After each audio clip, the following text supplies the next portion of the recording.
When you see the shimmer or the beginnings of moisture condensation, move into the rendezvous area, Battery said. What if it's dark? Colin asked. He had taken off the lab coat, and Dunworthy saw that he was in his squire's costume.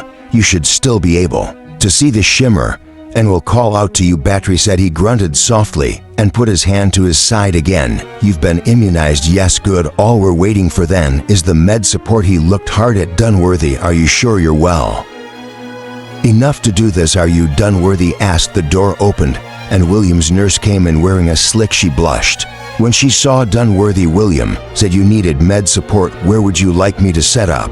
I must remember to warn Kevin about him, Dunworthy thought. Bardry showed her where he wanted her, and Colin ran out after her equipment. Montoya led Dunworthy over to a chalked circle under the shields.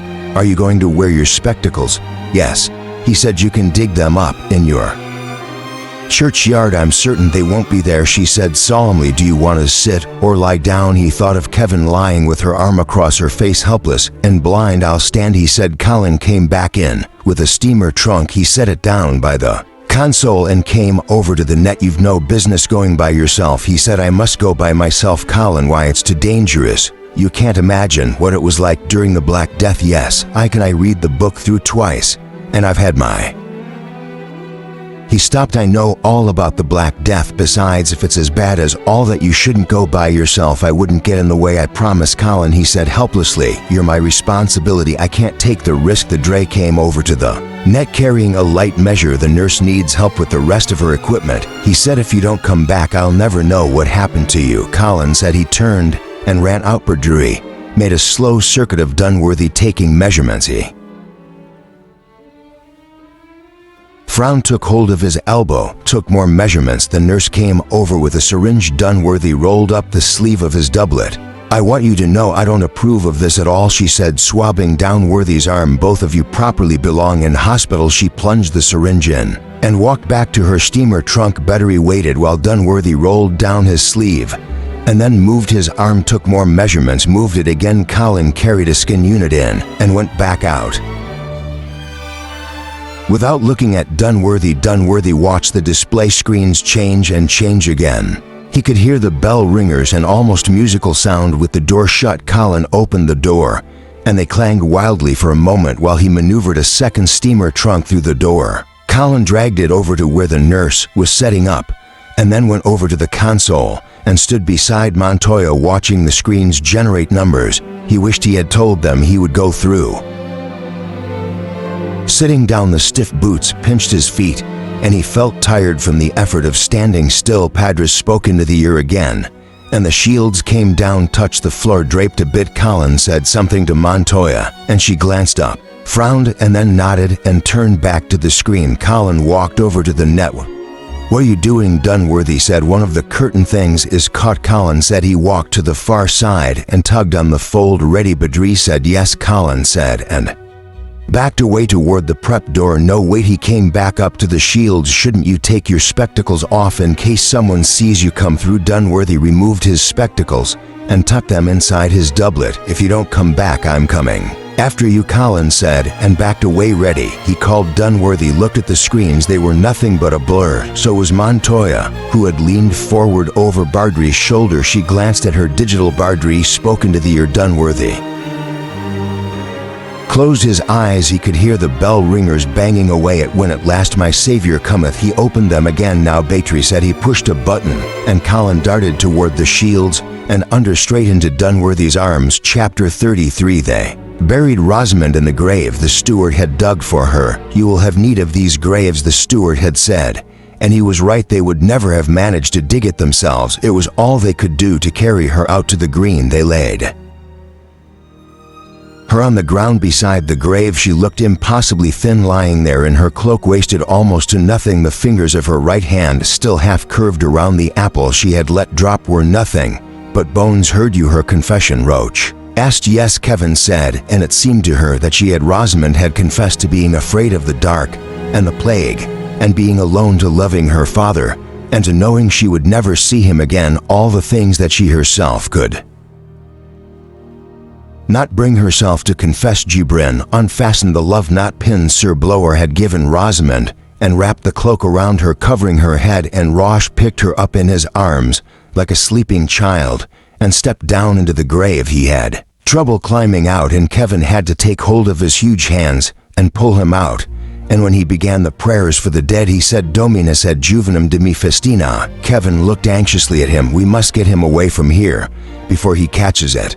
So she thought and didn't correct him. We don't have a moment to lose. Dormant insomnia, no patches, Roach said, and picked up the shovel and began filling in the grave. It seemed to take forever. Kevin spelled him, chipping at the mound that had frozen into a solid mass and trying to think how far they could get before nightfall. It wasn't noon, yet if they left soon they could get through the Witchwood and across the Oxford Bart Road onto the Midland Plain.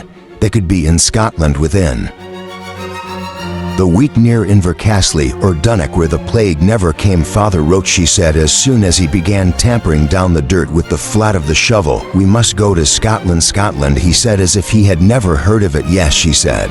We must go away from here. We must take the donkey and go to Scotland. He nodded. We must carry the sacraments with us. And ere we go, I must ring the bell for Rosamond, that her soul may pass safely into heaven. She wanted to tell him no, that there wasn't time. They must leave now, immediately.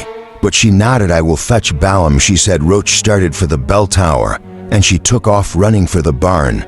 Before he had even reached it, she wanted them to be gone now, before anything else happened, as if the plague were waiting to leap out at them, like the boogeyman from the church or the brewhouse or the barn. She ran across the courtyard and into the stable and led the donkey out. She began to strap his panniers on. The bell tolled once and then was silent, and Kevin stopped the girth strap in her hand and listened, waiting for it to ring again. 3 strokes for a woman, she thought, and knew why he had stopped. 1 for a child. Oh, Rosamond. She tied the girth strap and began to fill the panniers. They were too small to hold everything. She would have to tie the sacks, and she filled a coarse bag with oats for the donkey, scooping it out of the grain bin with both hands and spilling whole handfuls on the filthy floor, and knotted it with a rough rope that hung on as his pony's stall. The rope was tied to the stall with a heavy knot she couldn't untie. She ended by having to run to the kitchen for a knife and back again, bringing the sacks of food she had gathered up earlier. She cut the rope free and sliced it into shorter sections,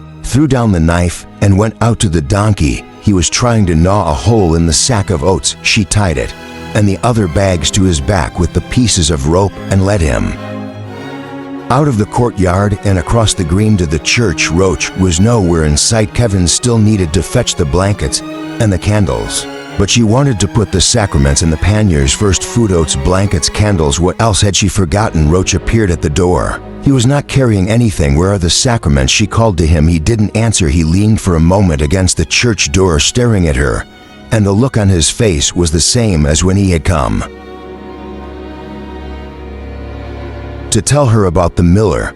But they've all died. She thought, there's nobody left to die. I must ring the bell, he said, and started across the churchyard toward the bell tower. You've already rung it, she said. There's no time for the funeral now. We must start for Scotland. She tied the donkey to the gate, her cold fingers fumbling with the rough rope, and hurried after him, catching him by the sleeve. What is it? He turned almost violently toward her, and the expression on his face frightened her.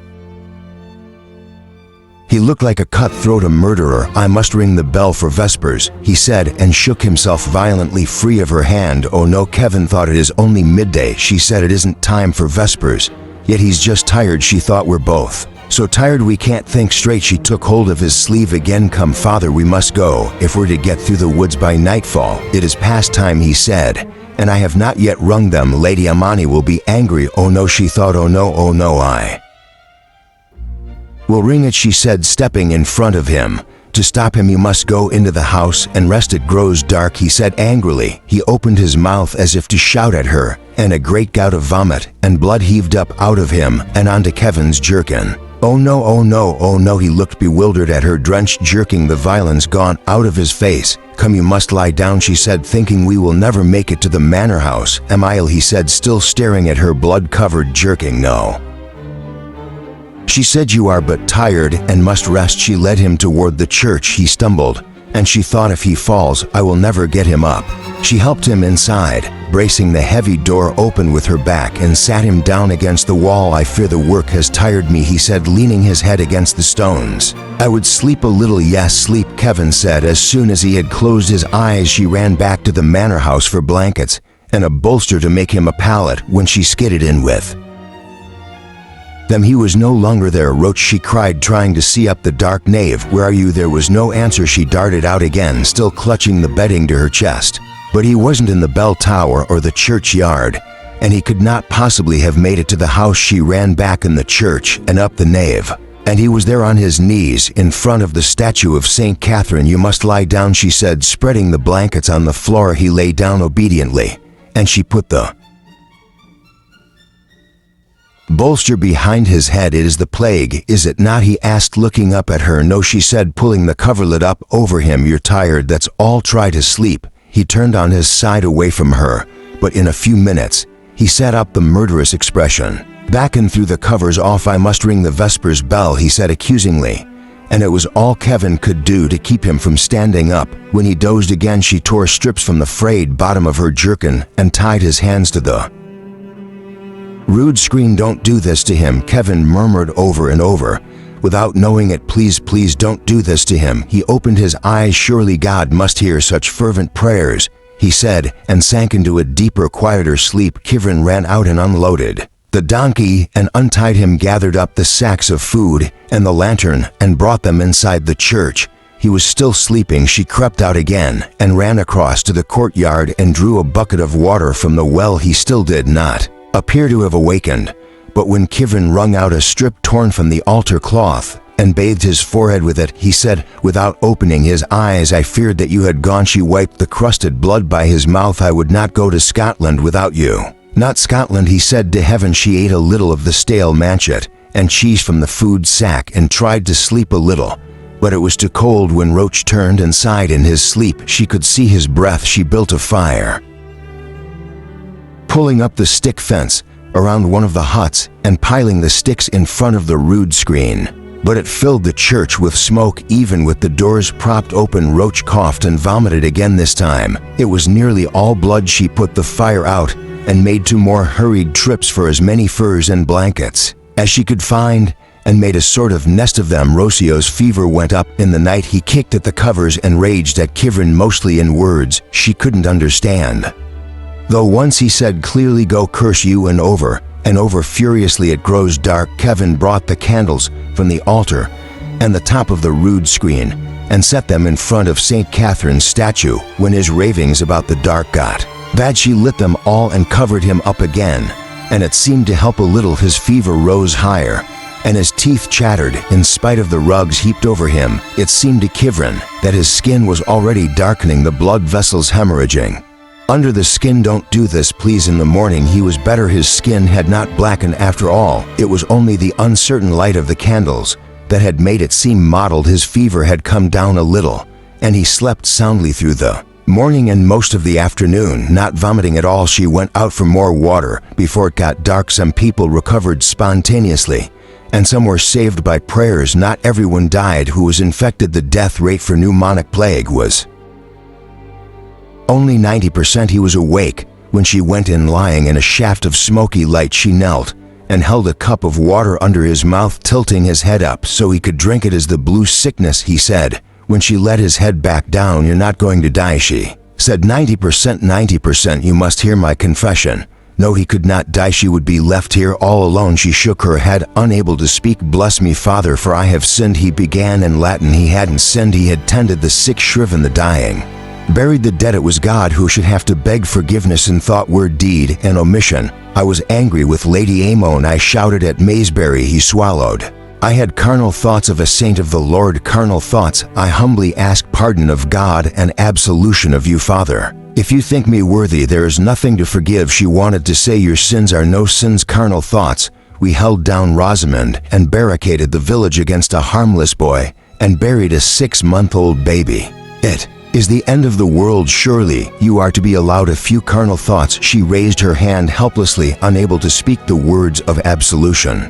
But he did not seem to notice. "Oh my God," he said, "I am heartily sorry for having offended thee.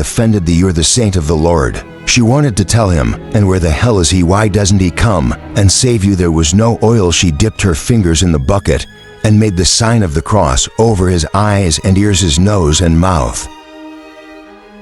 His hands that had held her hand when she was dying. "Quid de la quist," he said, and she dipped her hand in the water again and marked a cross on the soles of his feet. "Libranas que somos domini," he prompted. "Ab omnibus males," Kevin said. "Praeterit is presentibus at futuri," is deliver us, we beseech thee, O Lord, from all evils past, present, and to come. "Perducat te ad vitam aeternam," he murmured, "and bring thee unto life everlasting." "Amen," Kevin said, and leaned forward to catch the blood that came pouring out of him. He vomited the rest of the night and most of the next day, and then sank into unconsciousness in the afternoon, his breathing shallow and unsteady. Kevin sat beside him, bathing his hot forehead. "Don't die," she said when his breathing caught and struggled on more labor. "Don't die," she said softly. "What will I do without you? I will be all alone. You must not stay here," he said. He opened his eyes a little. They were red and swollen. "I thought you were asleep," she said. "Regretfully, I didn't mean to wake you. You must go again to heaven," he said, "and pray for my soul in purgatory, that my time there may be short." Purgatory, as if God would make him suffer any longer than he was already. "You will not need my prayers," she said. "You must return to that place whence you came," he said, and his hand came up in a vague drifting motion in front of his face as if he were trying to ward off a blow. Kevin caught his hand and held it, but gently, so as not to bruise the skin, and laid it against her cheek. "You must return to that place whence you came." Would that I could, she thought. She wondered how long they had held the drop open before they gave up. For days, a week, perhaps. It was still open. Mr. Dunworthy wouldn't have let them close it while there was any hope at all. "But there isn't," she thought. "I'm not in 1320. I'm here at the end of the world. I can't," she said. "I don't know the way. You must try to remember," Roach said, freeing his hand and waving at Agnes. "Pass the fork." He was delirious. Kevin got up on her knees, afraid he might try to rise again.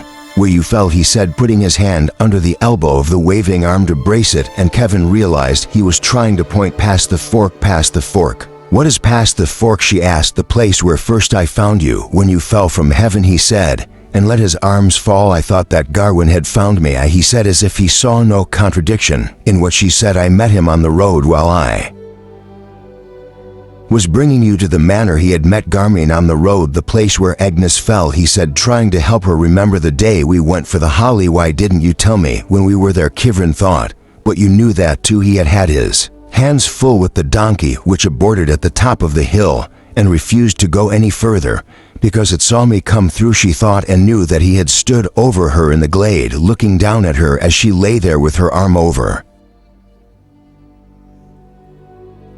her face. "I heard him," she thought. "I saw his footprint." "You must return to that place, and thence again to heaven," he said, and closed his eyes. He had seen her come through, had come and stood over her as she lay there with her eyes closed, had put her on his donkey when she was ill, and she had never guessed, not even when she saw him in the church, not even when Agnes told her he thought she was a saint, because Garwin had told her he had found her. Garwin, who was like to boast and who had wanted more than anything to impress Lady Eloise. "I found you and brought you hence," he had told her, and perhaps he didn't even consider it to be a lie. The village priest was no one after all, and all the time, when Rosamond was ill and Garwin had ridden off to Bath and the drop opened and then closed again forever, Roach had known where it was. "There is no need to wait for me," he said. "No doubt they long for your return." "Hush," she said gently. "Try to sleep." He sank into a troubled doze again, his hands still moving restlessly, trying to point and plucking at the coverings. He pushed the covers off and reached for his groin again. Poor man, Kevin thought. He was not to be spared any indignities. She placed his hands back on his chest and covered him, but he pushed the covering down again and pulled the tail of his tunic up over his breeches. He grabbed for his groin and then shuddered and let go, and something in the movement made Kevin think of Rosamond. She frowned. He had vomited blood that, and the stage the epidemic had reached had made her think he had the pneumonic plague, and she hadn't seen any buboes under his arms. When she took his coat off, she pulled the tail of his robe aside, exposing his coarsely woven woolen hose. They were tight around his middle and entangled with the tail of his alb. She would never be able to pull them off without lifting him and there was so much wadded cloth she couldn't see anything. She laid her hand gently on his thigh, remembering how sensitive Rosamond's arm had been. He flinched, but did not awaken, and she slid her hand to the inside and up, only just touching the cloth. "It was hot, forgive me," she said, and slid her hand between his legs. He screamed and made a convulsive movement, his knees coming up sharply. But Kivrin had already jerked back out of the way, her hand over her mouth. The bubo was gigantic and red hot to the touch. She should have launched it hours ago. Roach had not awakened even when he screamed. His face was mottled, and his breath came steadily, noisily. His spasmodic movement had sent his coverings flying again. She stopped and covered him. His knees came up, but less violently, and she pulled the coverings up around him, and then took the last candle from the top of the root screen, put it in the lantern, and lit it from one of St. Catherine's. "I'll be back in just a moment," she said, and went down the nave and out. The light outside made her blink. Though it was nearly evening, the sky was overcast, but there was little wind, and it seemed warmer outside than in the church. She ran across the green, shielding the open part of the lantern with her hand.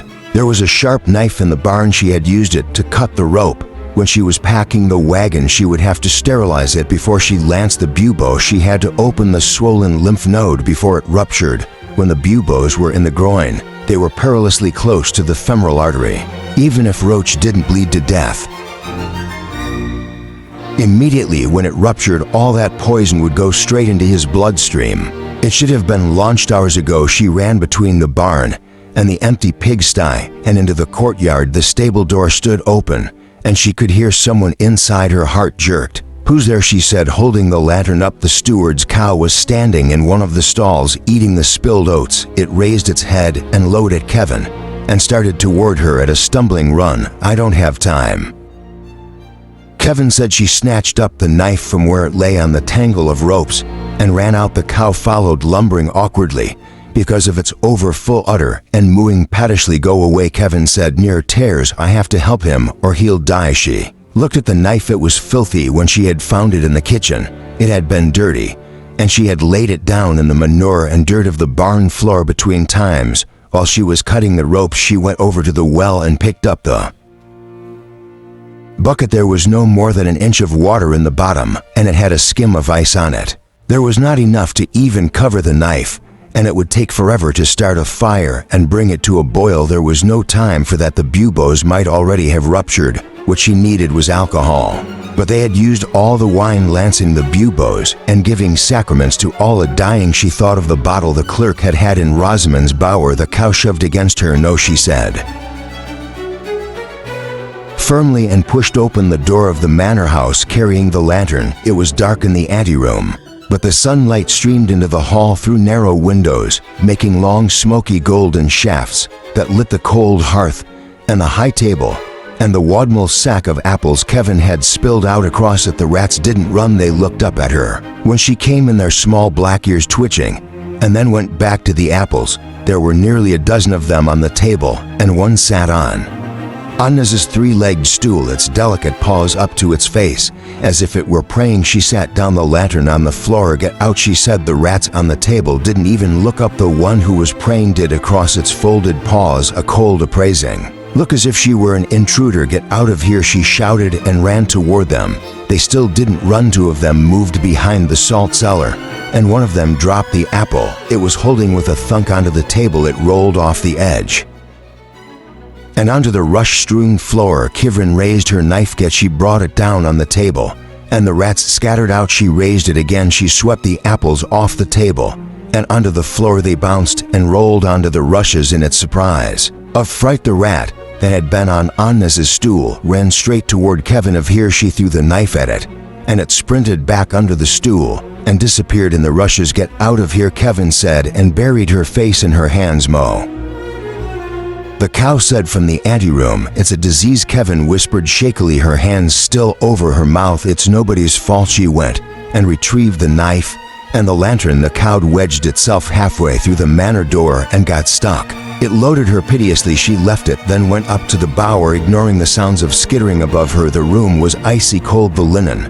that Eloise had fastened over the window had torn loose and was hanging by one corner. The bed hangings were down, At one side to where the clerk had tried to pull himself up on them, and the flock mattress lay half off the bed. There were small sounds from under the bed, but she didn't try to see where they were coming from. The chest was still open, its carved lid propped against the foot of the bed, and the clerk's heavy purple cloak lay folded in it. The bottle of wine had rolled under the bed. Kevin flung herself down on the floor and reached under the bed for it. It rolled away from her touch, and she had to crawl halfway under the bed before she could get hold of it. The stopper had come out probably when she had kicked it under the bed. A little wine clung stickily to the mouth. No, she said hopelessly, and sat there for a long minute holding the empty bottle. There wasn't any wine in the church. Roach had used it all for the last rites. She suddenly remembered the bottle he had given her to use on Agnes's knee. She wriggled under the bed and swept her arm carefully along the bedboard.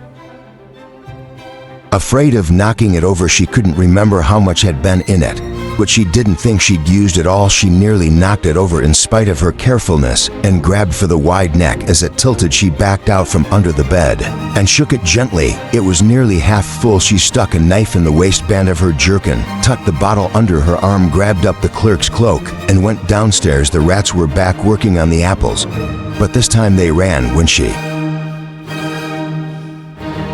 started down the stone steps, and she did not try to see where they'd gone. The cow had worked over half of its body through the anteroom door and was now hopelessly blocking the way. Kevin set everything down inside the screens, sweeping a space clear of rushes so she could stand the bottle upright on the stone floor, and pushed the cow back out, the cow lowing unhappily the whole time. Once out, it promptly tried to come back into Kevin. No, she said, there's no time, but she went back into the barn and up into the loft and threw down a forkful of hay. Then she scooped up everything and ran back to the church. Roach had lapsed into unconsciousness. His body had relaxed. His big legs sprawled out in front of him, wide apart, and his hands lay out at his sides, palms up. He looked like a man knocked out by a blow. His breathing was heavy and tremulous, as if he was shivering. Kevin covered him with a heavy purple cloak. I'm back, Roach, she said, and patted his outfling arm, but he didn't give any indication that he had heard. She took the guard off the lantern and used the flame to light all the candles.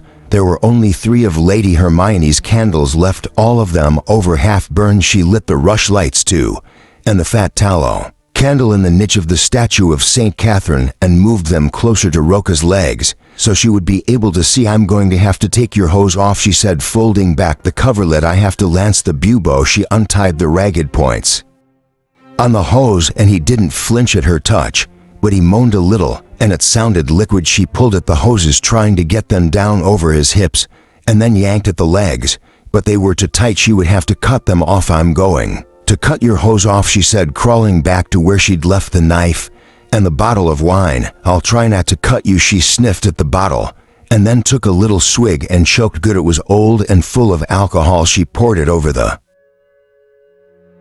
blade of the knife, wiped the edge on her leg, poured some more, careful to leave enough to pour over the wound. When she had it open, Bayat Roach murmured, his hand groped for his groin. It's all right, Kevin said. She took hold of one of the legs of his hose and slit the wool. I know it hurts now, but I'm going to lance the bubo. She pulled the rough fabric apart in both hands, and blustily it tore, making a loud ripping sound. Roach's knees contracted. No, leave your legs down, Kevin said,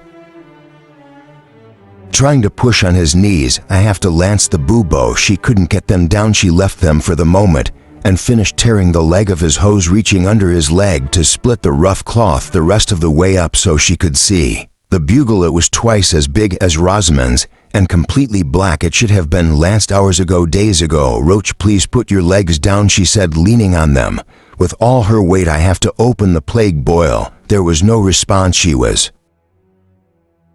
not sure he could respond, that his muscles were not somehow contracting on their own the way the clerks had, but she couldn't wait until the spasm, if that was what it was, had passed. It might rupture at any minute. She stepped away a minute and then knelt down by his feet and reached up under his folded legs, gripping the knife. Roach moaned, and she pulled the knife down a little and then moved it forward slowly, carefully, till it touched the bugo. His kick caught her full in the ribs,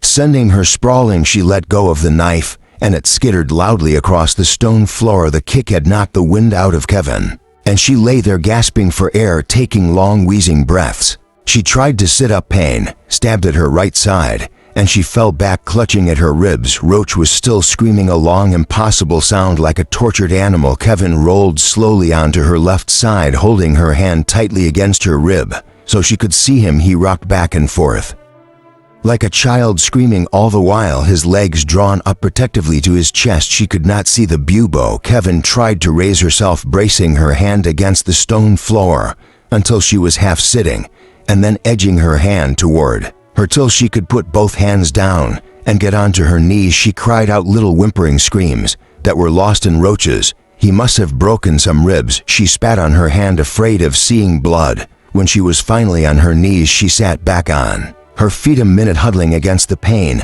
"I'm sorry," she whispered. "I didn't mean to hurt you." She half crawled toward him on her knees, using her right hand as a crutch. The effort made her breathe more deeply, and every breath stabbed into her side. "It's all right, Roach," she whispered. I'm coming." He pulled his legs up spasmodically at the sound of her voice, and she moved around to his side, between him and the sidewall, well out of his reach. When he kicked her, he had knocked over one of St. Catherine's candles, and it lay in a yellow puddle beside him, still burning. Kevin set it upright and laid her hand on his shoulder. She said, "It's all right, I'm here now." He stopped screaming. "I'm sorry," she said, leaning over him. "I didn't mean to hurt you. I was only trying to lance the bow." His knees pulled up even tighter than before. Kevin picked up the red candle and held it above his naked backside. She could see the bubo, black and hard in the candle's light. She had not even pierced it. She raised the candle higher, trying to see where the knife had gone. It had clattered away in the direction of the tomb. She held the candle out in that direction, hoping to catch a glint of metal. She couldn't see anything. She started to stand up, moving carefully to guard against the pain. But halfway to her feet, it caught at her, and she cried out and bent forward. "What is it?" Roach said. His eyes were open, and there was a little blood at the corner of his mouth. She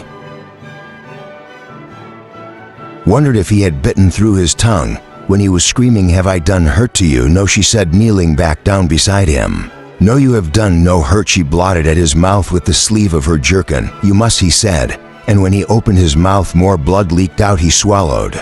"You must say the prayers for the dying." "No," she said, "you will not die." She wiped at his mouth again. "But I must lance your bubo before it ruptures." "Do not," he said, and she did not know whether he meant don't lance the bubo or don't leave. His teeth were gritted and blood was leaking between them. She sank into a sitting position, careful not to cry out, and took his head into her lap. "Requiem aetanam dona acc," he said, and made a gurgling sound. "It looks perpetual." The blood was seeping from the roof of his mouth. She propped his head up higher, wadding the purple coverlet under it, wiping his mouth and chin with her jerkin. It was sodden with blood. She reached off to the side for his alb. "Do not," he said. "I won't," she said. "I'm right here. Pray for me," he said, and tried to bring his hands together on his chest rug. He choked on the word he was trying to say, and it ended in a gurgling sound. "Requiem aeternam," Kevin said. She folded her own hands. "Requiem aeternam dona ace dominus," she said. "It looks," he said. The red candle beside Kevin flickered out, and the church was filled with a sharp smell of smoke. She glanced round at the other candles. There was only one left, the last of Lady Ermine's wax candles, and it was burnt nearly down to the lip of its holder. "It looks perpetual," Kevin said. "Lucia Dace," Roach said. He stopped and tried to lick his bloody lips. His tongue was swollen and stiff. Desire. He swallowed again and tried to close his eyes. "Don't put him through any more of this," she whispered in English. "Please, it's not fair." "Bayerte," she thought he said, and tried to think of the next line. But it didn't begin with Blasset, which she said, leaning over him. "In the last days," he said, his voice blurred by his swollen tongue. She leaned closer. "I feared that God would forsake us utterly," he said, and as she thought, she wiped at his mouth and chin with the tail of her jerkin. "He has, but in his great mercy he did not." He swallowed again, "but sent his saint unto us." He raised his head and coughed, and blood rushed out over both of them, saturating his chest and her knees. She wiped at it frantically, trying to stop it, trying to keep his head up, and she couldn't see through her tears to wipe the blood away. "But I'm no use," she said, wiping at her tears. "Why do you weep?" he said. "You saved my life," she said, and her voice caught in a sob. "And I can't save yours. All men must die," Roach said, "and none, not even Christ, can save Them I know, she said. She cupped her hand under her face, trying to catch her tears. They collected on her hand and fell dripping onto Roche's neck. Yet have you saved me, he said, and his voice sounded clearer from fear. He took a gurgling breath, and unbelief, she wiped her tears with the back of her hand and took hold of Roche's hand. It felt cold and already stiff. I am most blessed of all men to have you here with me, he said, and closed his eyes. Kevin shifted a little so her back was against the wall. It was dark outside, no light at all coming in through the narrow windows. Lady Alamine's candle sputtered and then flamed again. She moved Roche's head so it didn't push against her ribs. He groaned and his hand jerked as if to free itself of hers, but she held on. The candle flickered into sudden brightness and left them in darkness. Transcript from the Doomsday Book. I don't think I'm going to make it back. Mr. Dunworthy, Roche told me where the drop is, but I've broken some ribs, I think, in all. The horses are gone. I don't think I can get up on Roche's donkey without a saddle. I'm going to try to see to it that Miss Montoya finds this. Tell Mr. Latimer adjectival inflection was still prominent in 1348, and tell Mr.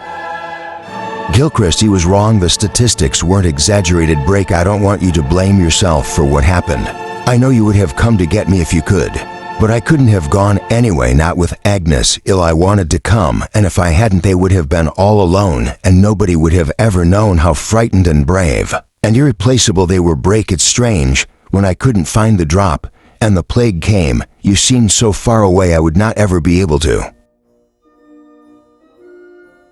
find you again, but I know now that you were here all along, and that nothing, not the Black Death, nor 700 years, nor death, nor things to come, nor any other creature could ever separate me from your caring and concern. It was with me every minute. Chapter 30 for Colin Dunworthy shouted, grabbing Colin's arm as he dived under the drape and into the net. Head down. What in God's name do you think you're doing? Colin twisted free of his grasp. I don't think you should go alone. You can't just break through the net. This isn't a quarantine perimeter. What if the net had opened? You could have been killed. He took hold of Colin's arm again and started toward the console. Battery, hold the drop. Battery was not there. Dunworthy squinted nearsightedly at where the console had been. They were in a forest surrounded by trees. There was snow on the ground and the air sparkled with crystals. If you go alone, who'll take care of you? Colin said. What if you have a relapse? He looked past Dunworthy and his mouth fell open. Are we there? Dunworthy let go of Colin's arm and grabbed in his jerkin for his spectacles. Battery, he shouted. Open the drop.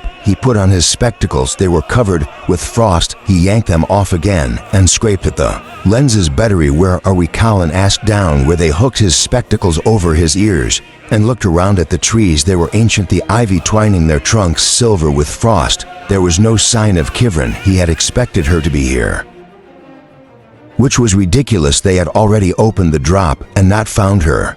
But he had hoped that when she realized where she was, she would come back to the drop and wait. But she wasn't here, and there was no sign she had ever been. The snow they were standing in was smooth and free of footprints. It was deep enough to hide any she might have left before it fell, but it wasn't deep enough to have hidden the smashed cart and the scattered boxes, and there was no sign of the Oxford Bath Road. I don't know where we are, he said. Well, I know it's not Oxford, Colin said, stamping through the snow, because it's not raining. Dunworthy looked up through the trees at the pale clear sky. If there had been the same amount of slippage as in Kevin's drop, it would be mid-morning. Colin darted off through the snow toward a thicket of reddish willows. Where are you going? Dunworthy said. To find a road. The drop's supposed to be near a road, isn't it? He plunged into the thicket and disappeared. Colin, he shouted, starting after him. Come back here. Here it is, Colin called from somewhere beyond the willows. The road's here. Come back here, Dunworthy shouted. Colin reappeared holding the willows apart. Come here, he said more calmly. It goes up a hill, he said, squeezing through the willows into the clearing. We can climb it and see where we are. He was already wet, his brown coat covered with snow from the willows, and he looked weary. Braced for bad news. You're sending me back, aren't you? I must, Dunworthy said, but his heart sank at the prospect. Badri would not have the drop open for at least 2 hours, and he was not certain how long it would stay open. He didn't have 2 hours to spare waiting here to send Colin through, and he couldn't leave him behind. You're my responsibility. "And your mind," Colin said stubbornly. "Great Aunt Mary told me to take care of you. What if you have a relapse? You don't understand the Black Death. It's all right, really. I've had the strap to my sin. And all that I made William have his nurse give them to me. You can't send me back now. The drop isn't open, and it's too cold to just stay here and wait for now. If we go look for Kevin now, we might have found her by then." He was right about there not being able to remain here. The cold was already seeping through the outlandish Victorian cape, and Colin's burlap coat was even less protection than his old jacket. "And as what, we'll go to the top of the hill," he said. "But first we must mark the clearing so we can find it again. And you can't go running off like that. I want you in sight at all times.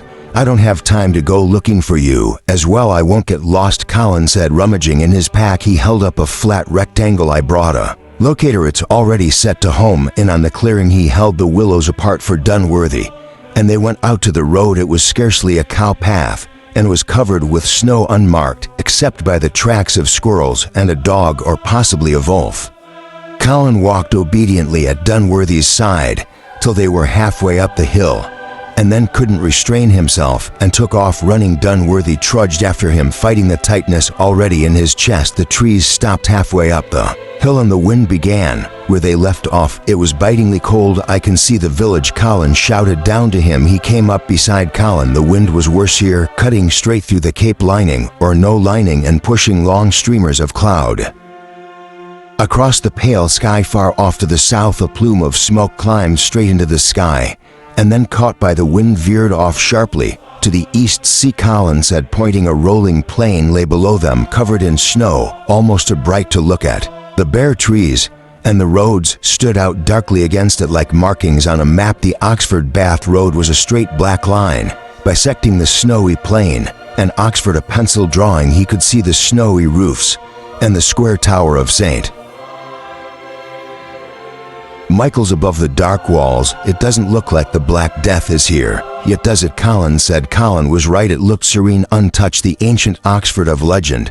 It was impossible to imagine it overrun with the plague, the dead carts full of bodies being pulled through the narrow streets, the colleges boarded up and abandoned, and everywhere the dying and the already dead. Impossible to imagine Kivern out there somewhere in one of those villages.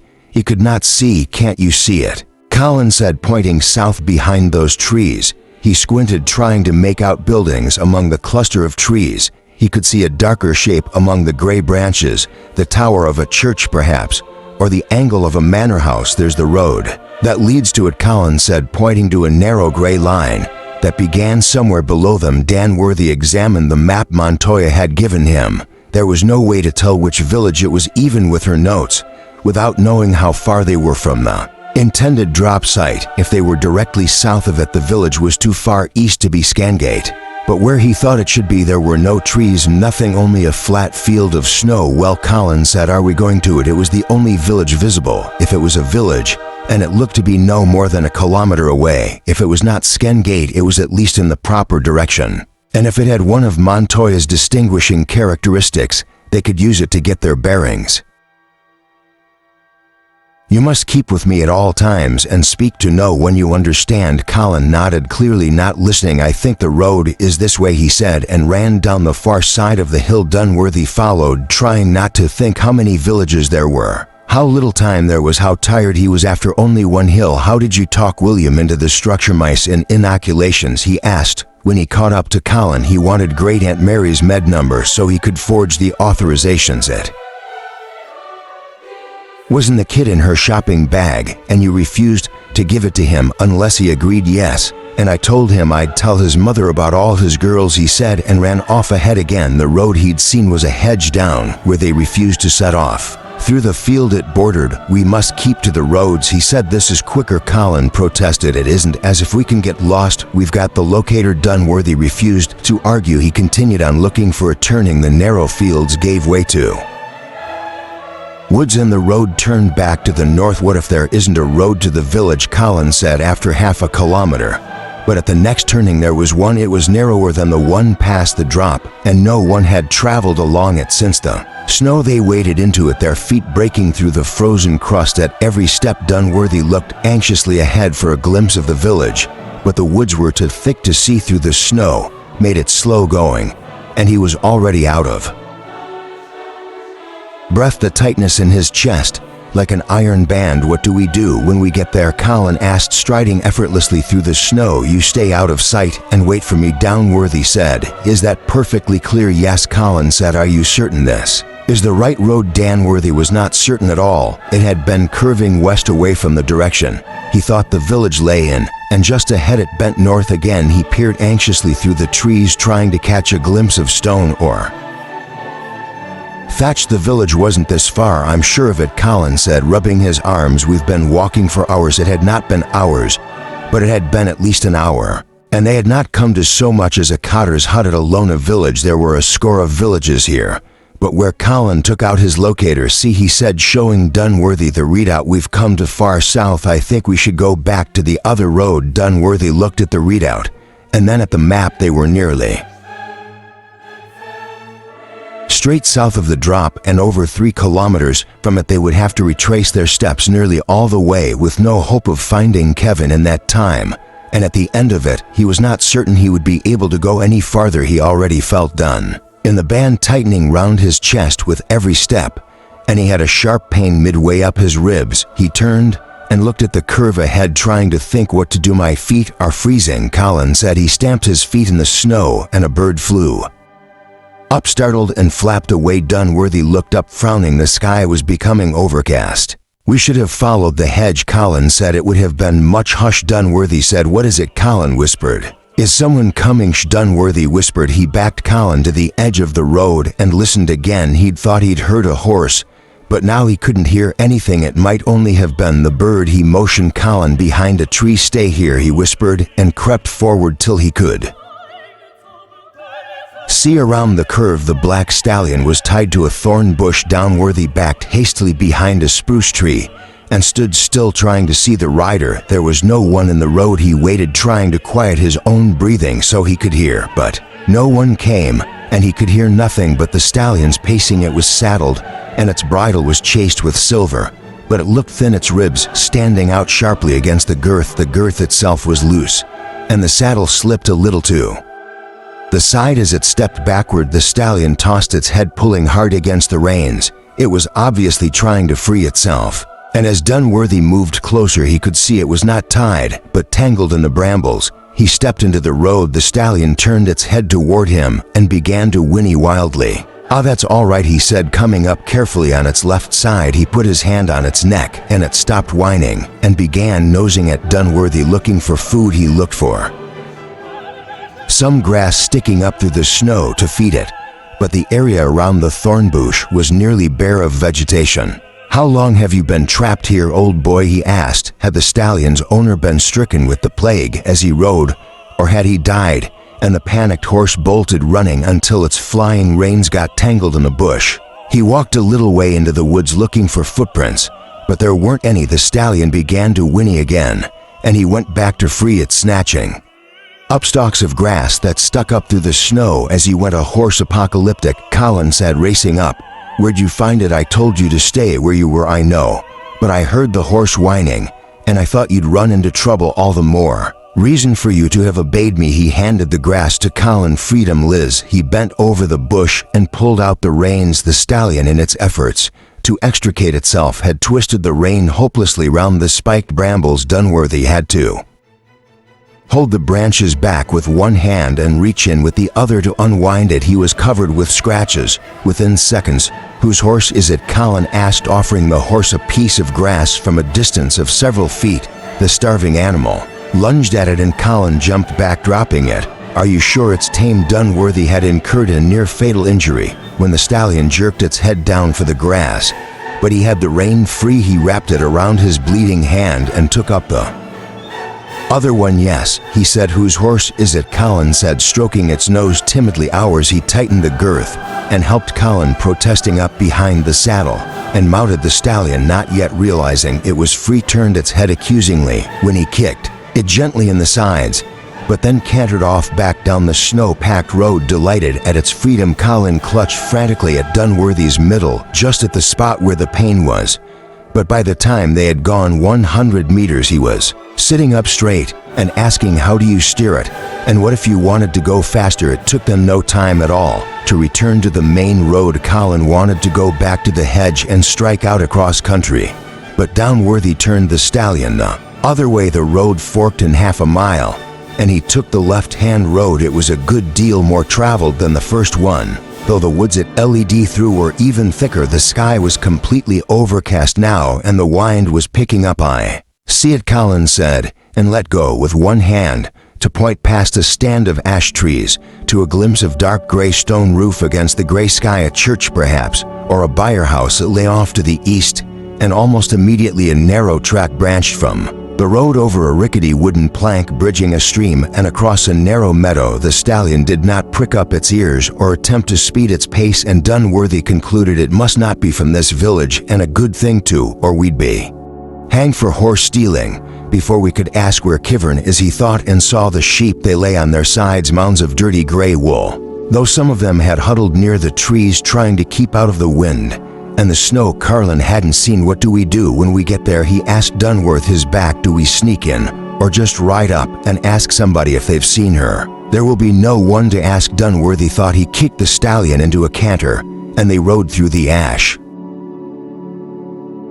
trees and into the village. It was not at all like the illustrations in Colin's book. Buildings around a central clearing, they were scattered in among the trees, almost out of sight of one another. He glimpsed thatched roofs, and farther off in a grove of ash trees the church, but here in a clearing as small as that of the drop was only a timberbird house and a low shed. It was too small to be a manor house. The stewards, perhaps, or the Reeves. The wooden door of the shed stood open, and snow had drifted in. There was no smoke from the roof and no sound. Perhaps they fled. Colin said lots of people fled when they heard the plague was coming, but that's how it spread. Perhaps they had fled. The snow in front of the house was packed flat and hard, as if many people and horses had been in the yard. Stay here with the horse, he said, and went up to the house. The door here was not shut either, though it had been pulled nearly to. He ducked in the little door. It was icy inside, and so dark after the bright snow that he could see nothing except the red after image. He pushed the door open all the way, but there was still scarcely any light, and everything seemed tinged with red. It must be the steward's house. There were 2 rooms separated by a timberbird partition and matting on the floor. The table was bare, and the fire on the hearth had been out for days. The little room was filled with the smell of cold ashes. The steward and his family had fled, and perhaps the rest of the villagers, to no doubt taking the plague with them. And Kevin, he leaned against the door, jammed the tightness in his chest. Suddenly a pain again. Of all his worries over Kevin, this one had never occurred to him, that she would have gone. He looked into the other room. Colin ducked his head in the door. The horse keeps trying to drink out of a bucket that's out here. Should I let it? Yes, Dunworthy said, standing so Colin couldn't see round the partition. But don't let him drink too much. He hasn't had any water for days. There isn't all that much in the bucket. He looked around the room interestedly. This is one of the serfs' huts, right? They really were poor, weren't they? Did you find anything? No, he said. Go and watch the horse, and don't let him wander off. Colin went out, brushing his head against the top of the door. The baby lay on a bag of flocking in the corner. It had apparently still been alive when the mother died. She lay on the mud floor, her hands stretched out toward it. Both were dark, almost black, and the baby's swaddling clothes were stiff with dried blood. Mr. Dunworthy, Colin called, sounding alarmed, and Dunworthy jerked around, afraid he had come in again. But he was still out with the stallion, whose nose was deep in the bucket. What is it? He asked. There's something over there on the ground. Colin pointed toward the huts. I think it's a body. He yanked on the stallion's reins so hard the bucket fell over, and a thin puddle of water spilled out on the snow. Wait, Dunworthy said, but Colin was already running forward into the trees, the stallion following it. As a Colin said, and his voice cut off sharply. Dunworthy ran up, holding his side. It was a body, a young man's. He lay sprawled face up in the snow, in a frozen puddle of black liquid. There was a dusting of snow on his face. His bebos must have burst, Dunworthy thought, and looked at Colin. But he was not looking at the body, but at the clearing beyond. It was larger than the one in front of the steward's house. At its edges lay half a dozen huts. At the far end, the Norman church. And in the center on the trampled snow lay the bodies. They had made no attempt at burying them, though by the church there was a shallow trench, a mound of snow-covered dirt par. Beside it, some of them seemed to have been dragged to the churchyard. There were long sled-like marks in the snow, and one at least had crawled to the door of his hut. He lay half in, half out. Fear God, Dunworthy mermaid, for the hour of his judgment has come. It looks like there was a battle here, Colin said. There was, Dunworthy said. Colin stepped forward, peering down at the body. Do you think they're all dead? Don't touch them, Dunworthy said. Don't even go near them. I've had the gamma globulin, he said. But he stepped back from the body, swallowing. Take deep breaths, Dunworthy said, putting his hand on Colin's shoulder. And look at something else they said in the book. It was like this, he said, staring determinedly at an oak tree. Actually, I was afraid it might be a good deal worse. I mean, it doesn't smell or anything. Yes, he swallowed again. I'm all right now. He looked round the clearing. Where do you think Kevin's likely to be? Not here, Dunworthy prayed. She might be in the church, he said, starting forward with the stallion again. And we need to see if the tomb's there. This might not be the village. The stallion took 2 steps forward and reared its head, its ears back. It whinnied frighteningly. Go and put him in the shed, Dunworthy said, taking hold of the reins. He can smell the blood, and he's frightened. Tie him up. He led the stallion back out of sight of the body and handed the reins to Colin, who took them looking worried. It's all right, Colin said, leading it toward the steward's house. I know just how you feel. Dunworthy walked rapidly across the clearing to the churchyard. There were 4 bodies in the shallow pit, and 2 graves next to it covered with snow, the first to die perhaps when there were still such things as funerals. He went round to the front of the church. There were 2 more bodies in front of the door. They lay face down on top of one another. The one on top, an old man. The body underneath was a woman's. He could see the skirts of her rough cloak and one of her hands. The man's arms were flung across the woman's head and shoulders. Dunworthy lifted the man's arm gingerly, and his body shifted slightly sideways, pulling the cloak with it. The kerchief underneath was dirty and smeared with blood, but he could see that it had been bright blue. He pulled the hood back. There was a rope around the woman's neck. Her long blonde hair was tangled in the rough fibers. They hanged her, he thought, with no surprise at all. Colin ran up. I've figured out what these marks on the ground are, he said. There where they dragged the bodies. There's a little kid behind the barn with a rope around his neck. Dunworthy looked at the rope, at the tangle of hair. It was so dirty, it was scarcely blonde. They dragged them to the churchyard because they couldn't carry them. I bet, Colin said. Did you put the stallion in the shed? Yes, I tied it to a beam thing. He said it wanted to come with me. It's hungry, Dunworthy said. Go back to the shed and give him some hay. Did something happen? Colin asked. You're not having a relapse, are you? Dunworthy didn't think Colin could see her dress from where he stood. No, he said, there should be some hay in the shed or some oats. Go and feed the stallion.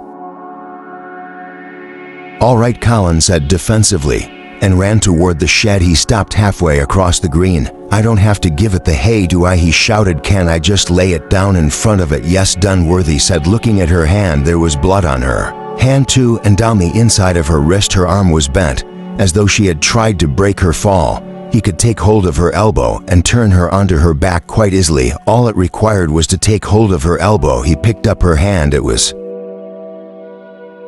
stiff and cold under the dirt. It was red and chapped, the skin split in a dozen places. It could not possibly be Kivrin's. And if it were, what had she gone through these past 2 weeks to bring her to this state? It would all be on the quarter. He turned her hand gently over, looking for the implant scar. But her wrist was too caked with dirt for him to be able to see it. If it was there, and if it was what, then call Colin back and send him for an axe in the steward's kitchen and chop it out of her dead hand so they could listen to her telling the horrors that had happened to her. He could not do it, of course, any more than he could turn her body over and know once and for all that it was Kevin. He laid the hand gently back next to the body and took hold of her elbow and turned her over. She had died of the bubonic variety.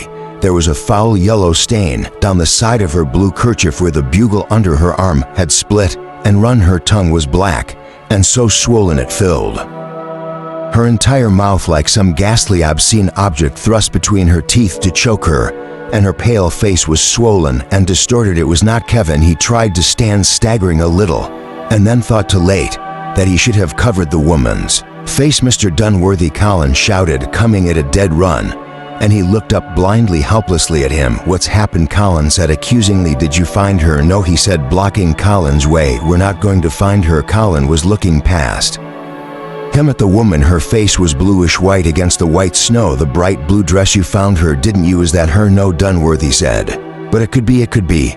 And I cannot turn over any more bodies, thinking it might be. His knees felt watery, as though they would not support him. Help me back to the shed, he said. Colin stood stubbornly where he was. If it's her, you can tell me. I can bear it. But I can't. Dunworthy thought, I can't bear it. If she's dead. He started back toward the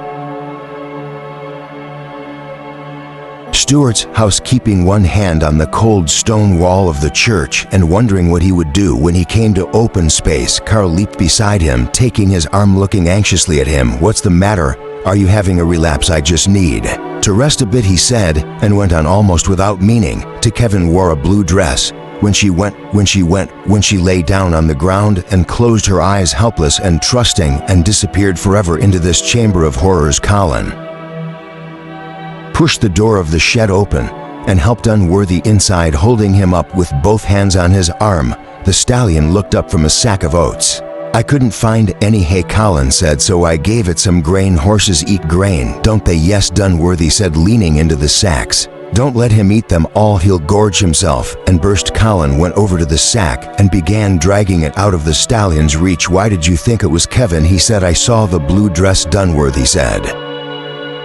Kevin's dress was that color. The bag was too heavy for Colin. He yanked on it with both hands, and the sides split, spilling oats on the straw. The stallion nibbled eagerly at them. No, I mean, all those people died of the plague, didn't they? And she's been immunized, so she couldn't get the plague. And what else would she die of this? Dunworthy thought no one could have lived through this, watching children and infants die like animals, piling them in pits and shoveling dirt over them, dragging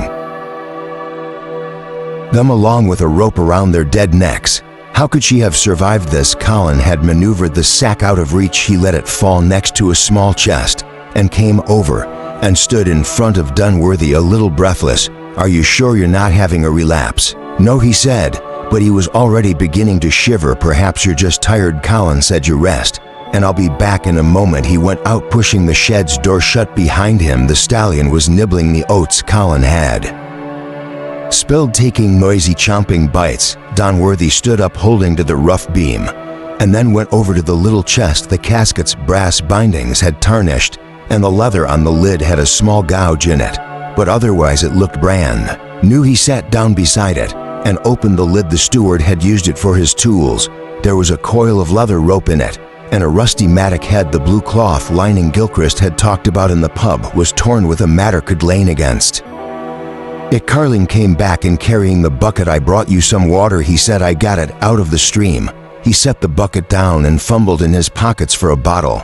I've also got 10 aspirin, though you can't have much of a relapse. I stole them from Mr. Finch. He shook 2 into his hands. I stole some synthemycin too, but I was afraid it hadn't been invented, yet I figured they had to have had aspirin. He handed the aspirin tablets to Dunworthy and brought the package over. You'll have to use your hand. I thought the contempts bowls and things were probably full of plague germs. Dunworthy swallowed the aspirin and scooped a handful of water out of the bucket to wash it down. Colin, he said. Colin took the bucket over to the stallion. I don't think this is the right village. I went in the church, and the only tomb in there was of some lady. He pulled the map and the locator out of another pocket. We're still too far east. I think we're here. He pointed at one of Montoya's notes. So if we go back to that other road and then cut straight east, we're going back to the drop, Dunworthy said. He stood up carefully, not touching the wall or the trunk. Why, Madra said, we had a day at least, and we've only checked one village. There are lots of villages. She could be in any of them. Dunworthy untied the stallion. I could take the horse and go look for her. Colin said. I could ride really fast and look in all these villages and then come back and tell you as soon as I find her. Or we could split up the villages and each take half, and whoever finds her first could send some kind of signal. We could light a fire or something, and then the other one would see it and come. She's dead, Colin. We're not going to find her. Don't say that, Colin said, and his voice sounded high and childish. She isn't dead. She had her inoculations. Dunworthy pointed at the leather chest This is the casket she brought through. Well, what if it is? Colin said there could be lots of chests like it. Or she could have run away when the plague came. We can't go back and just leave her here. What if it was me that was lost? And I waited and waited for somebody to come, and nobody did. His nose had begun to run. Colin Dunworthy said helplessly, sometimes you do everything you can, and you still can't save them. That great Aunt Mary Collins said he swept at his tears with the back of his hand. But not always. Worthy thought. No, he said, not always. Sometimes you can save them, Colin said stubbornly.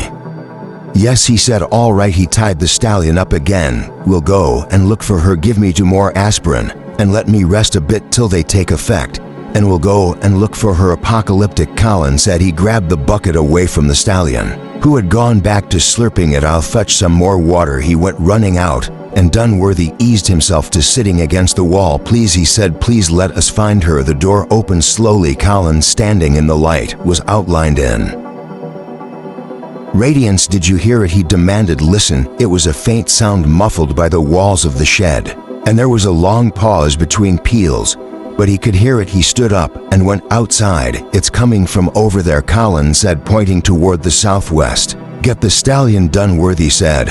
Are you certain? It's Kivrin, Colin said. It's the wrong direction. Chapter 35. The bells stopped before they even got the stallions saddled. Hurry, Dunworthy said, cinching the girth strap. It's all right, Colin said, looking at the map. It rang 3 times. I've got a fix on it. It's due southwest, right?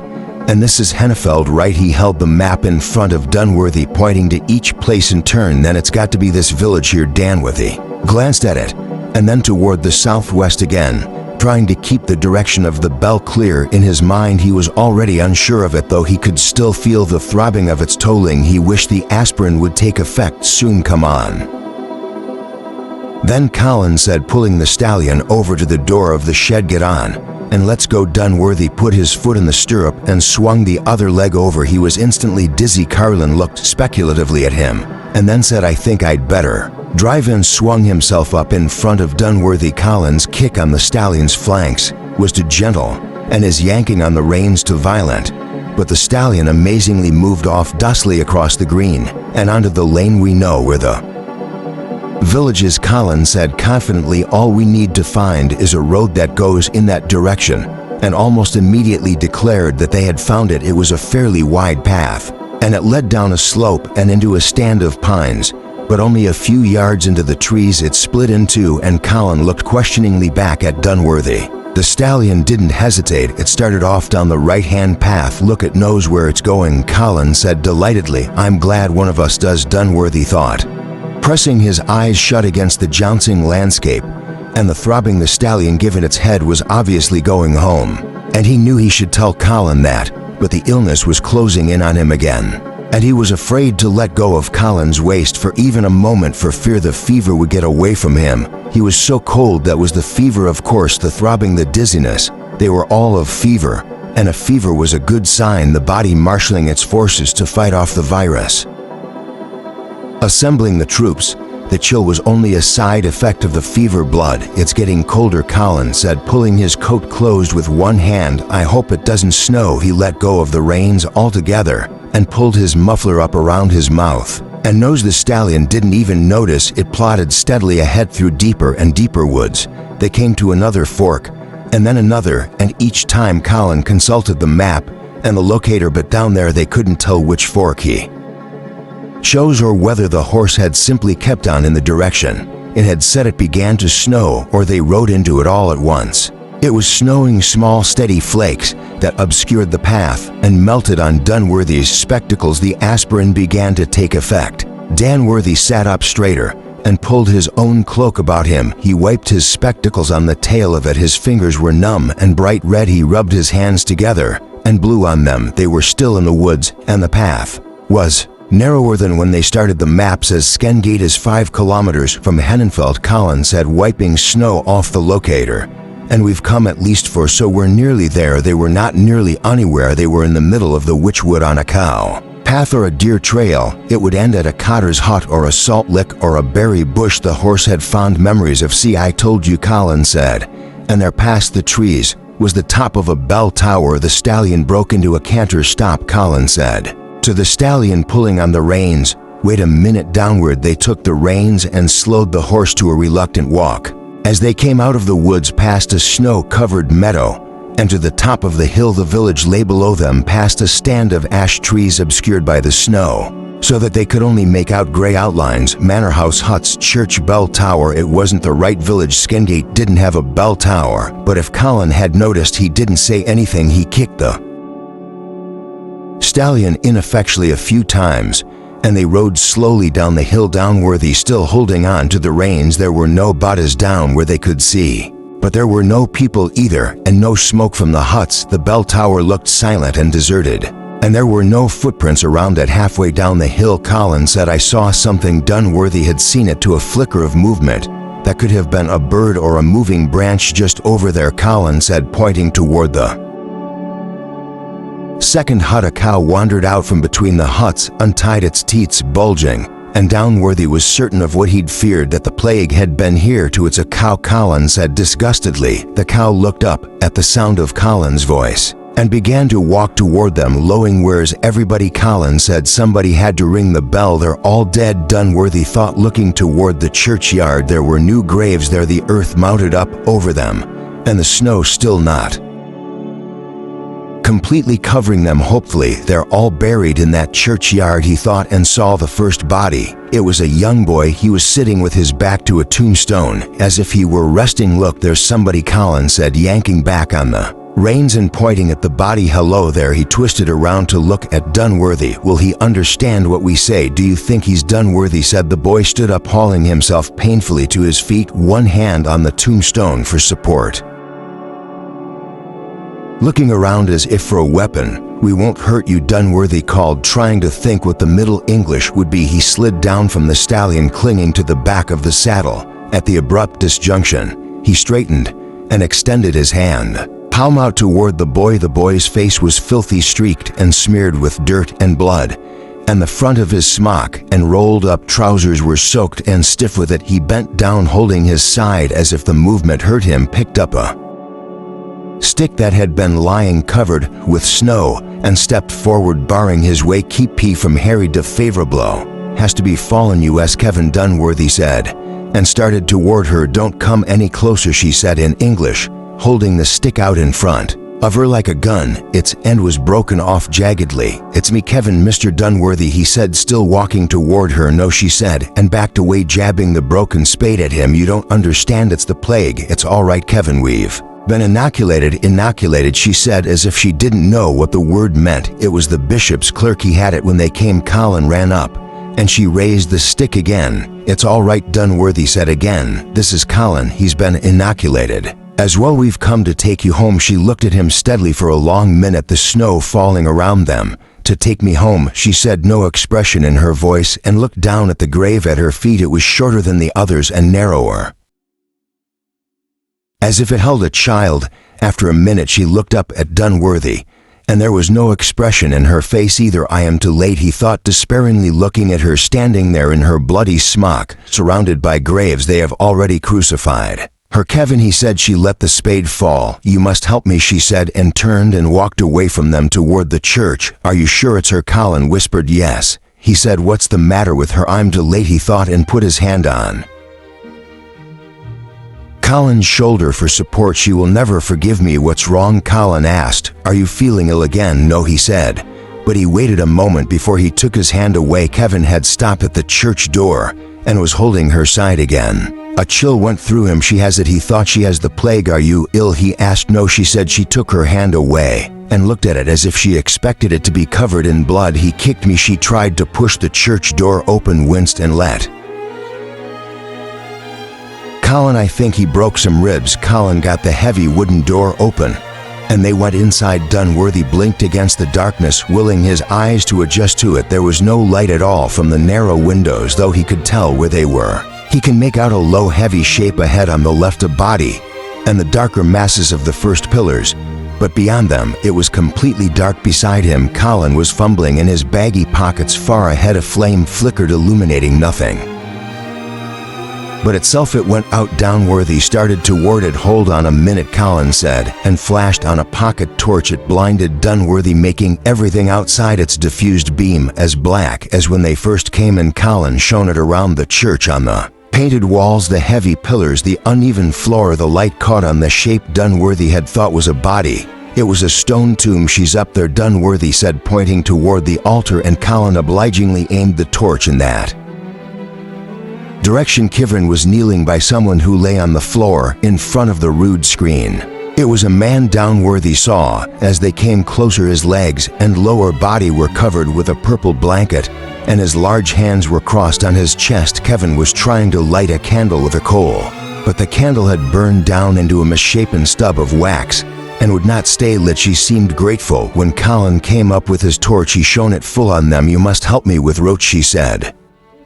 Squinting into the light, she leaned toward the man and reached for his hand. She thinks he's still alive, Dunworthy thought, but she said in that flat, matter-of-fact voice, he died this morning. Colin shone the pocket torch on the body. The crossed hands were nearly as purple as the blanket in the harsh light of the torch, but the man's face was pale and utterly at peace. What was he, a knight? Colin said wonderingly. No, Kevin said, a saint. She laid her hand on his stiff one. Her hand was calloused and bloody, the fingernails black with dirt. You must help me, she said. Help you? What? Colin asked. She wants us to help her bury him, Dunworthy thought.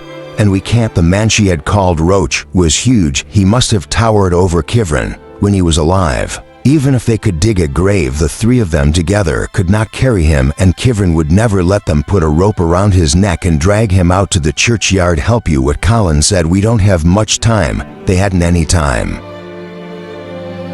It was already late afternoon, and they would never find their way through the forest after dark, and there was no telling how long Badri could keep the intermittent going. He had said 24 hours, but he had not looked strong enough to last 2, and it had already been nearly 8, and the ground was frozen, and Kevin's ribs were broken, and the effects of the aspirin were wearing off. He was beginning to shiver again here in the cold church. We can't bury him, he thought, looking at her kneeling there. And how can I tell her that when I have arrived too late for anything else? Kevin, he said. She patted the stiff hand gently. We won't be able to bury him, she said in that calm, expressionless voice.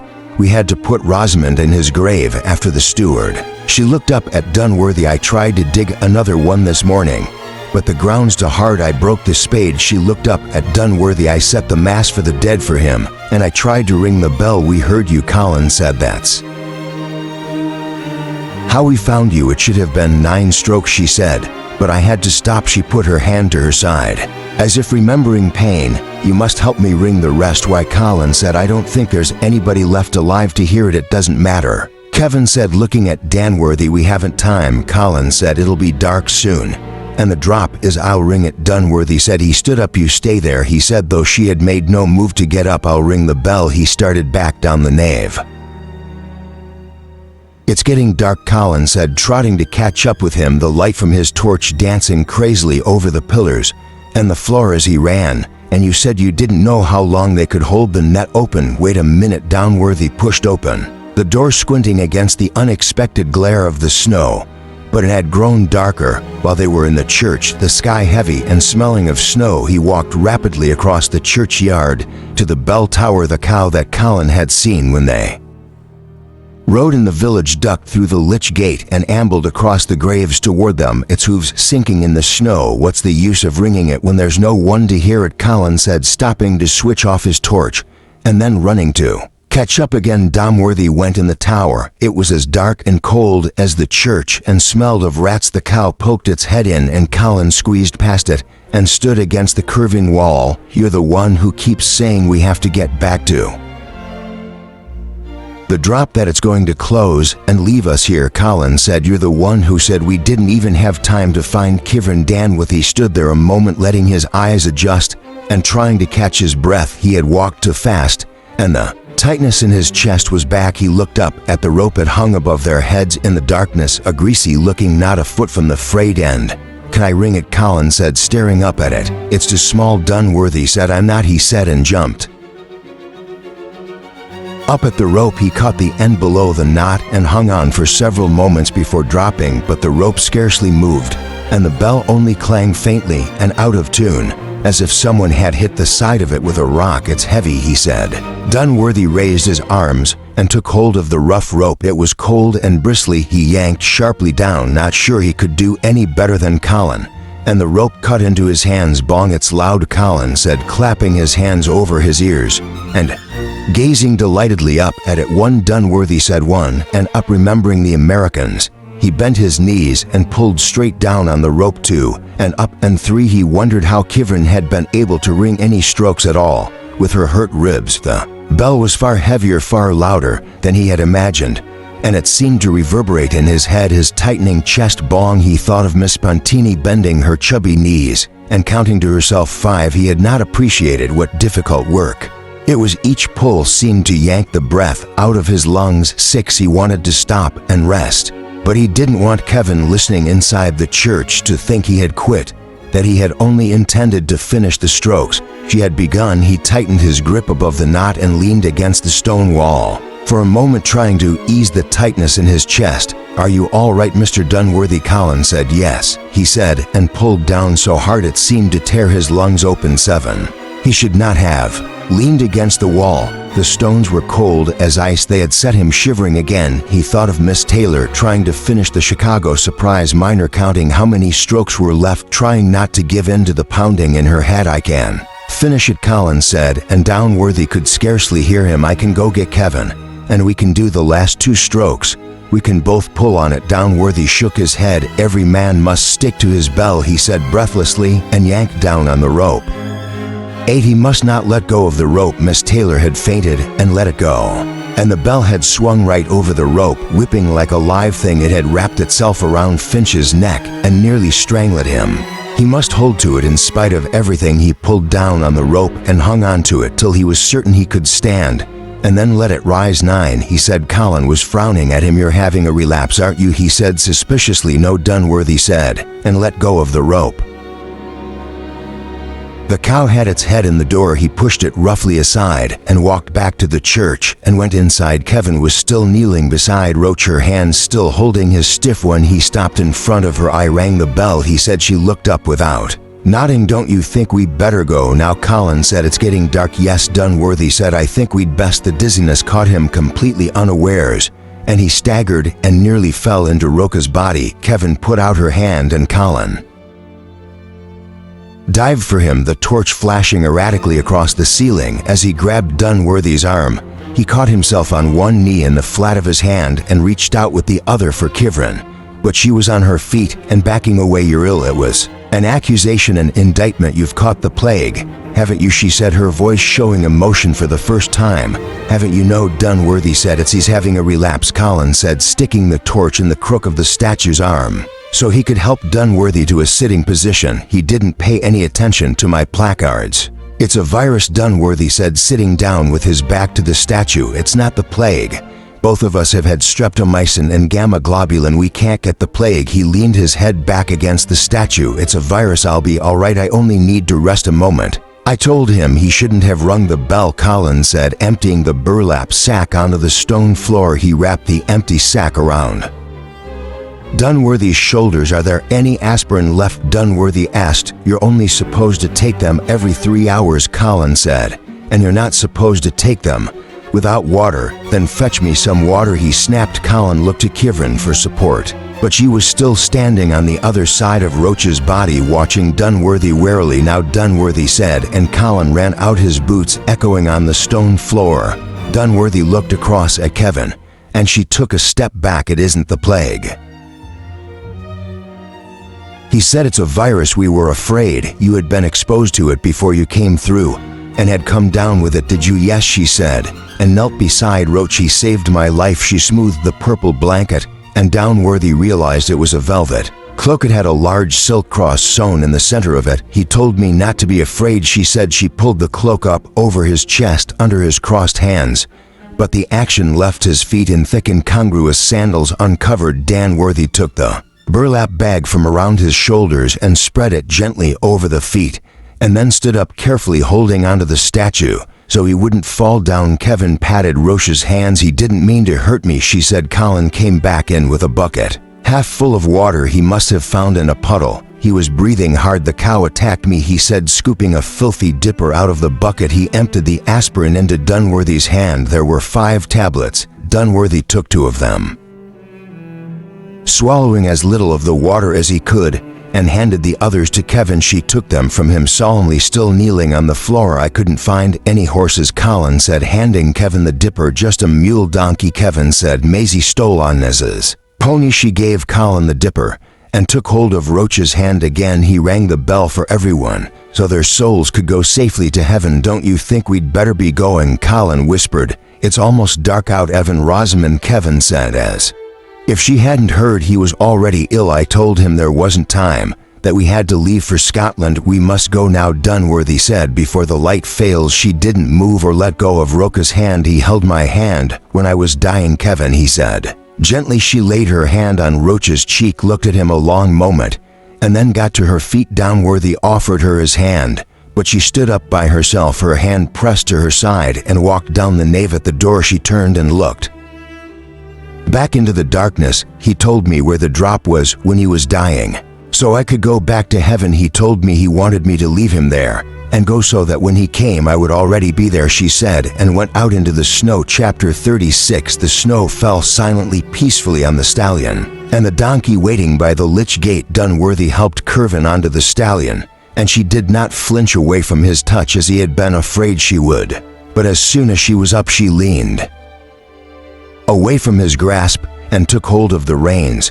As soon as he removed his hands, she slumped back against the saddle, her hand against her side. Dunworthy was shivering now, clenching his teeth against it so Colin wouldn't see. It took 3 tries to get him onto the donkey, and he thought he might slip off at any minute. I think I better lead your mule, Colin said, looking disapprovingly at him. There isn't time, Dunworthy said. It's getting dark. You ride behind Kivrin. Colin led the stallion over to the lich gate, climbed up on the lintel, and scrambled up behind Kevin. Do you have the locator? Dunworthy said, trying to kick the donkey without falling off. I know the way, Kevin said. Yes, Colin said. He held it up, and the pocket torch he flicked it on, and then shone it all around the churchyard, as if looking for something they might have left behind. He seemed to notice the graves for the first time. Is that where you buried everybody? He said, holding the light steady on the smooth white mounds. Yes, Kevin said. Did they die a long time ago? She turned the stallion and started it up the hill. No, she said. The cow followed them part way up the hill, its swollen udders swinging,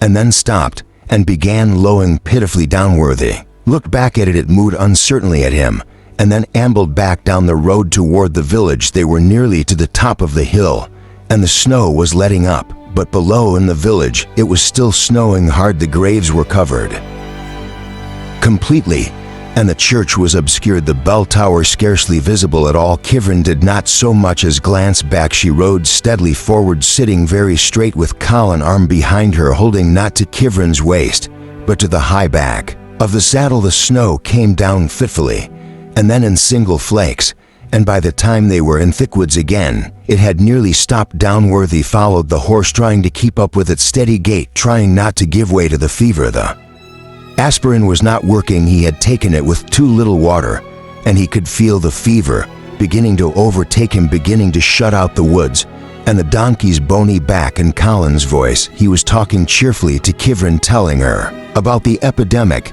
and the way he told it, it sounded like an adventure. They said there was a quarantine and we'd have to go back to London, but I didn't want to do that. I wanted to see Great Aunt Mary, so I sneaked through the barrier, and the guards saw me and said, you there, stop, and started to chase me, and I ran down the street and into this alley. They stopped, and Colin and Kevin dismounted. Colin took off his muffler, and she pulled up her blood-stiff smock and tied it around her ribs. Dunworthy knew the pain must be even worse than he'd thought, that he should try at least to help her, but he was afraid that if he got down off the donkey he would not be able to get back on. Kevin and Colin mounted again, she helping him up, and they set off again, slowing at every turning and side path to check their direction. Colin hunching over the locator's screen and pointing, Kevin nodding in confirmation. This was where I fell off the donkey, Kevin said, when they stopped at a fork. That first night I was so sick I thought he was a cutthroat. They came to another fork. It had stopped snowing, But the clouds above the trees were dark and heavy. Colin had to shine his torch on the locator. To read it, he pointed down the right-hand path and got on behind Kivrin again, telling her his adventures. Mr. Dunworthy, he said, you've lost the fix. And then he went straight over into Mr. Gilchrist, and they both fell down. Colin said Mr. Gilchrist was acting like he'd done it on purpose. He wouldn't even help me cover him up. He was shivering like blood, and he had a fever. And I kept shouting, Mr. Dunworthy, Mr. Dunworthy. But he couldn't hear me, and Mr. Gilchrist kept saying, I'm holding you personally responsible. It began to spit snow again, and the wind picked up. Dunworthy clung to the donkey's stiff mane, shivering. They wouldn't tell me anything Colin was saying, and when I tried to get in to see Great Aunt Mary, they said we don't allow children. They were riding into the wind, the snow blowing against Dunworthy's cloak in freezing gusts. He leaned forward till he was nearly lying on the donkey's neck. The doctor came out, Colin said, and he started whispering to this nurse, and I knew she was dead. And Dunworthy felt a sudden stab of grief, as if he were hearing it for the first time. Oh, Mary, he thought. I didn't know what to do, Colin said, so I just sat there, and Mrs. Gadsden, she's this necrotic person, came up and started reading to me out of the Bible how it was God's will. I hate Mrs. Gadsden, he said violently. She's the one who deserved to get the flu. Their voices began to ring, the overtones echoing against and around the woods, so that he shouldn't have been able to understand them, but oddly they rang clearer and clearer in the cold air, and he thought they must be able to hear them all the way to Oxford, 700 years away. It came to Dunworthy suddenly that Mary wasn't dead, that here in this terrible year, in this century that was worse than a 10, she had not yet died, and it seemed to him a blessing beyond any he had any right to expect. And that was when we heard the bell, Colin said. Mr. Dunworthy said, it was you calling for help. It was Kevin said, this won't work. He'll fall off. You're right, Colin said, and Dunworthy realized that they had dismounted again and were standing next to the donkey, Kivrin holding the rope bridle. We have to put you on the horse, Kevin said, taking hold of Dunworthy's waist. You're going to fall off the donkey. Come on, get down, I'll help you. They both had to help him down, Kevin reaching around him in a way he knew had to hurt her ribs, Colin almost holding him up. If I could just sit down for a moment, Dunworthy said through chattering teeth. There isn't time, Colin said. But they helped him to the side of the path and eased him down against a rock. Kevin reached up under her smock and brought out 3 aspirin. Here, take these, she said, holding them out to him on her open palm. Those were for you, he said. Your ribs. She looked at him steadily, unsmilingly. I'll be all right, she said, and went to tie the stallion to a bush. Do you want some water? Colin said. I could build a fire and melt some snow. I'll be all right. Dunworthy said he put the aspirin in his mouth and swallowed them. Kivrin was adjusting the stirrups, untying the leather straps. With practiced skill, she knotted them and came back over to Dunworthy to help him up. Ready, she said, putting her hand under his arm. Yes, Dunworthy said, and tried to stand up. This was a mistake, Colin said. We'll never get him on. But they did, putting his foot in the stirrups and his hands around the pommel and hoisting him up, and at the end he was even able to help them a little, offering a hand so Colin could clamber up the side of the stallion in front of him. He had stopped shivering, but he was not sure whether that was a good sign or not. And when they started off again, Kevin ahead on the jolting donkey, Colin already talking, he leaned into Colin's back and closed his eyes. So I decided that when I get out of school, I'm going to come to Oxford and be an historian like you. Colin was saying, I don't want to come to the Black Death. I want to go to the Crusades. He listened to them leaning against Colin. It was getting dark, and they were in the Middle Ages in the woods. 2 cripples and a child, and Bardry, another cripple, trying to hold the net open and susceptible to relapse himself. But he could not seem to summon any panic or even any worry. Colin had the locator, and Kivrin knew where the drop was. They would be all right even if they could not find the drop, and they were trapped here forever even if Kivrin could not forgive him. She would be all right. She would take them to Scotland where the plague never went, and Colin would pull fish hooks and a frying pan out of his bag of tricks, and they would catch trout and salmon to eat. They might even find Basingham. I've watched sword fighting on the vids, and I know how to drive a horse, Colin said. And then stop. Colin jerked the reins back and up, and the stallion stopped its nose against the donkey's tail. The donkey had stopped short. They were at the top of a little hill at its bottom was a frozen puddle, and a line of willows. Kick it, Colin said. But Kevin was already dismounting. He won't go any farther, she said. He did this before he saw me come through. I thought it was Garwin, but it was Roach all along. She pulled the rope bridle off over the donkey's head, and it immediately trotted back along the narrow path. Do you want to ride? Colin asked her, already scrambling down. She shook her head. It hurts more mounting and dismounting than walking. She was looking across at the farther hill. The trees were only halfway up, and above them the hill was white with snow. It must have stopped snowing, though Dunworthy hadn't been aware of it. The clouds were breaking up, and between them the sky was a pale, clear lavender. He thought I was St. Catherine, she said. He saw me come through like you were afraid would happen. He thought I had been sent from God to help them in their hour of need. Well, and you did, didn't you? Colin said. He jerked the reins awkwardly, and the stallion started down the hill, Kevin walking beside it. You should have seen the mess in the other place. We were bodies everywhere, and I don't think anybody helped them. He handed the reins to Kevin. I'll go see if the net's open, he said, and ran ahead. Buttery was going to open it every 2 hours. He crashed into the thicket and disappeared. Kevin brought the stallion to a stop at the bottom of the hill and helped Dunworthy down. We'd best take his saddle and bridle off,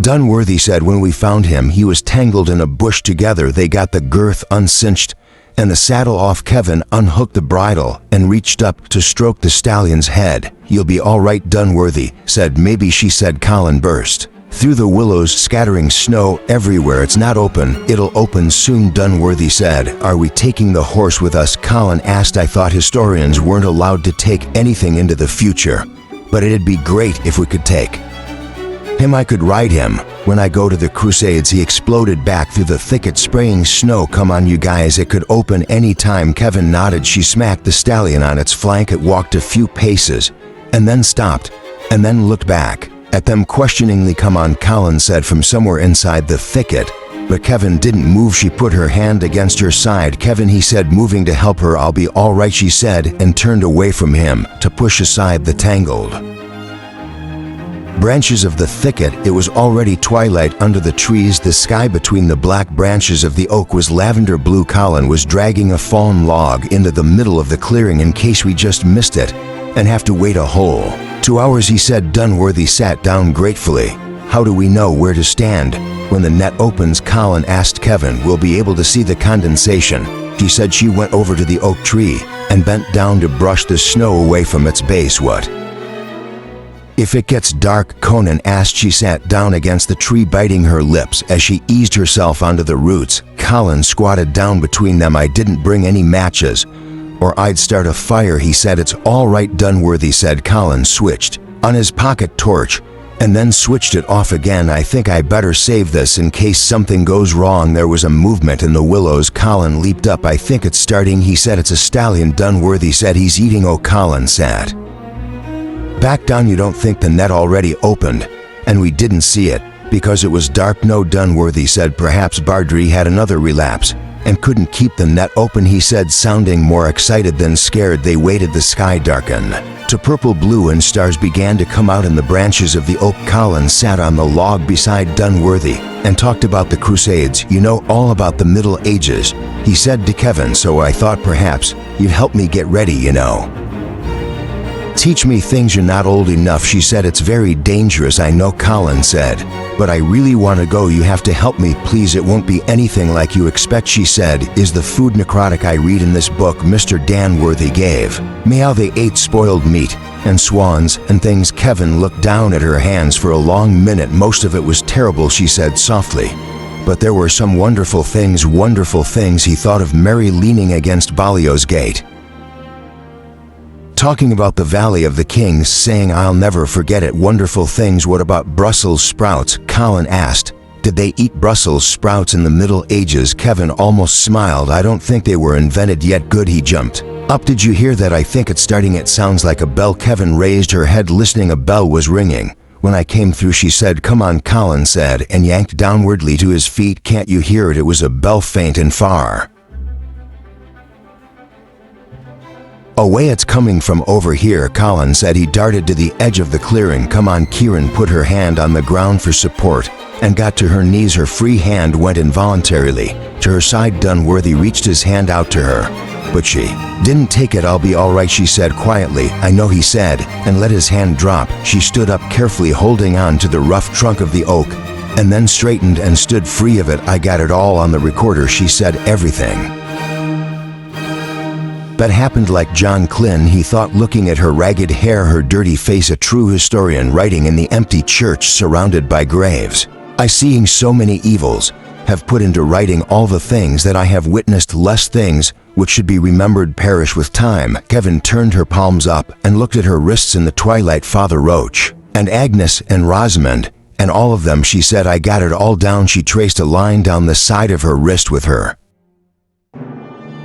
finger. "Ail Susan Louis Damo Amo," she said softly. "You are here in place of the friends I love." Kevin Dunworthy said. "Come on," Collins said. "It's starting. Can't you hear the bell?" "Yes," Dunworthy said. It was Miss Spontini on the tenor, ringing the lead in to "When at Last My Savior Cometh." Gibran came and stood next to Dunworthy. She placed her hands together as if she were praying. "I can see Battery," Collins said. He cupped his hands around his mouth. "She's all right," he shouted. "We saved her." Miss Spontini's tenor clanged, and the other bells chimed in joyously. The air began to glitter like snowflakes. "Apocalyptic," Carlin said, his face alight. Kevin reached out for Dunworthy's hand and clasped it tightly in her own. "I knew you'd come," she said, and the net opened.